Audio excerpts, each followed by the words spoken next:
This is the 18 WJTS News.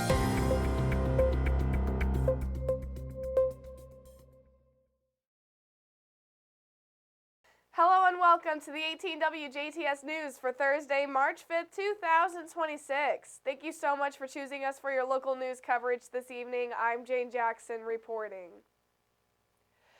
A months-long drug investigation in DuBois County has resulted in the arrest of 11 individuals following a coordinated roundup known as Operation Snow White. DuBois County Prosecutor Beth Schrader says the investigation involved the DuBois County Prosecutor's Office, Jasper Police Department, DuBois County Sheriff's Office, Huntingburg Police Department, and Indiana State Police. Arrest warrants were served in DuBois, Orange, Spencer, Warwick, and Perry counties, as well as in Owensboro in Kentucky. Those arrested include 22-year-old Andrew D. Benales of Paoli, 37-year-old Avery B. Northerner of Tell City, 42-year-old Bobby J. Nadeau of French Lick, 24-year-old Briar L. Shipman of French Lick, 26-year-old Kaylin M. McKinney of French Lick, 35-year-old Daryl R. Harris Jr. of Huntingburg, 22-year-old Juan Carlos Sanchez of Jasper, 21-year-old Sal Jesus Reyes of Jasper, 53-year-old Jeffrey R. Sandage of Tell City, and 54-year-old Shannon R. Simmons of Cannleton, and 47-year-old Zachary W. Hill of Dale. They faced a range of felony drug dealing charges involving methamphetamine, cocaine, and marijuana. Several suspects were already incarcerated in other counties and will be transported to DuBois County for hearings at a later date. Authorities say additional drugs and a firearm were recovered during the execution of some warrants, and more charges are possible. To see a full list of charges for each individual, visit our website. All suspects are presumed innocent until proven guilty in a court of law. They say the love from a pet is unconditional. Following the DuBois County Humane Society, 18 WJTS found insight on how this is possible through the shelter's employees and what they do to ensure each animal is ready for the right home. So I take care of the dogs, let them out to potty, feed them, and then I give them medication and make sure they're getting enrichment and continue on taking care of them throughout the day. My job at the clinic is basically, I do a lot of the scheduling. I am the liaison with the other rescue organizations that come use our facilities. And we also do, I help in surgery when they're doing that, but I also then just do a lot of the accounting and sort of the nitty-gritty office work and making sure that it's all flowing as it should be. Sometimes it's wild and crazy. It just depends on the amount of animals we have, what diseases we have going on in the shelter. Not that we typically have diseases, but it is a shelter, so you never know what you're going to get thrown at you from day to day. Working with animals can be mentally taxing, whether it be the stress of lacking resources or more. Every position has their own stressors. Working in shelter and being an adoption coordinator, because I've kind of done all of those things, so I can relate with the staff, kennel staff, whether it's cat, dog, adoption coordinators. Like, it can all be stressful in its own way. It's all rewarding in its own way as well.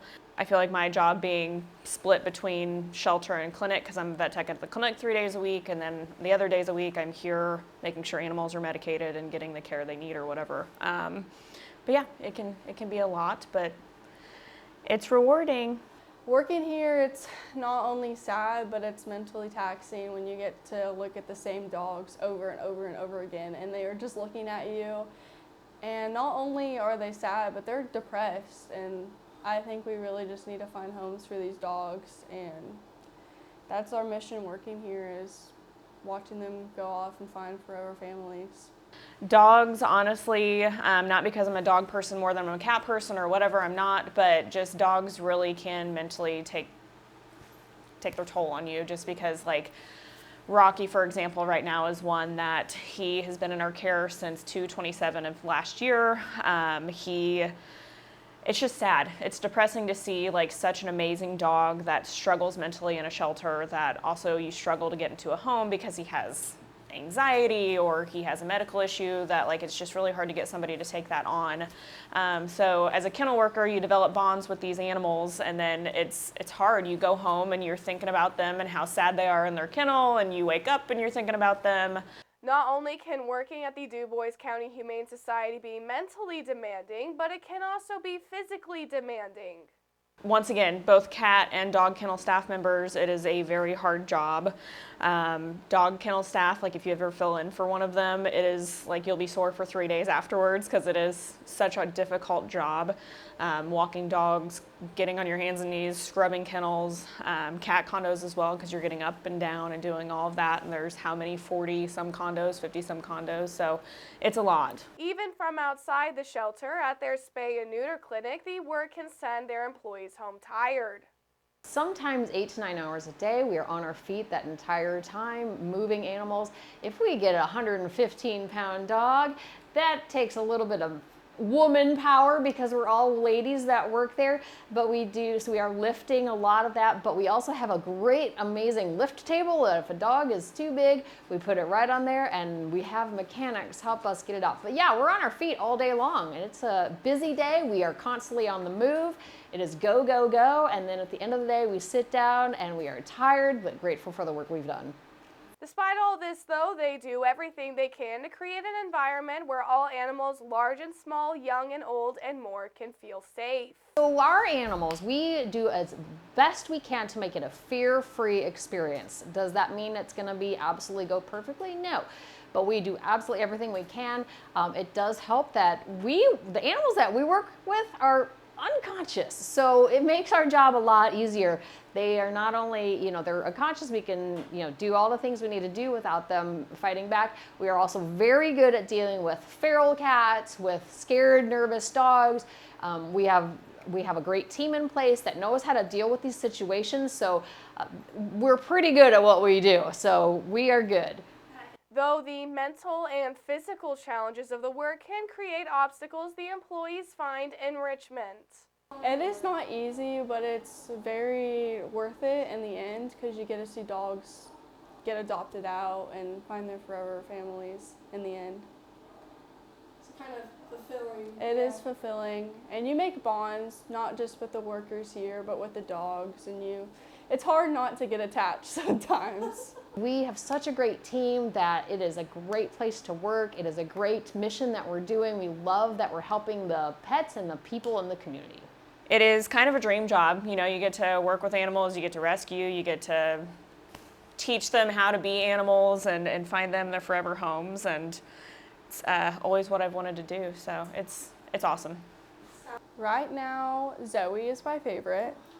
Her little underbite is my absolute favorite thing ever, and she's kind of like iffy on her people that she likes, and she just like comes and jumps on me, and I just want to take her home, but she's my favorite. Not only can these dedicated employees help these shelter animals, but the community can also contribute as well. I think we need to adopt people that are adopting the dogs. We need you guys to get your pets spayed and neutered, and we need your dogs to be on heartworm preventative. We need your dogs and cats to be on flea and tick preventative, because we are already seeing heartworm positives because those come from mosquitoes. We are seeing ticks. We were pulling ticks off dogs yesterday, so it is already time to get on your preventatives, get your pets vaccinated, and get them spayed or neutered. Volunteers, always. For new volunteers, I get that it's hard to just kind of jump in and learn the ropes and whatever, but we always need volunteers to do what we call doggy play groups, which is where we have like a set of 2 to 3 volunteers come in, sometimes more, that just get the dogs out for play groups. We need people to just come in and socialize cats, which we do have a really great group of volunteers that do it, but it does sometimes tend to be like the same volunteers over and over and over. So yeah, if you're bored and you like animals, come on out and we will show you how to do the things, and you can help us out that way. To donate, volunteer, or for more information, visit the DuBois County Humane Society at www.duboiscountyhumane.org. 16 students from 11 area high schools recently gathered at Oakland City University on Friday, February 28th for the 5th annual OCU Scholastic Contest. Students competed in 12 exam subjects including algebra, American government, American history, biology, chemistry, computer science, economics, English grammar, literature, psychology, Western civilization, and world geography. The top 3 students from the participating schools were awarded gold, silver, or bronze medallions in each subject category.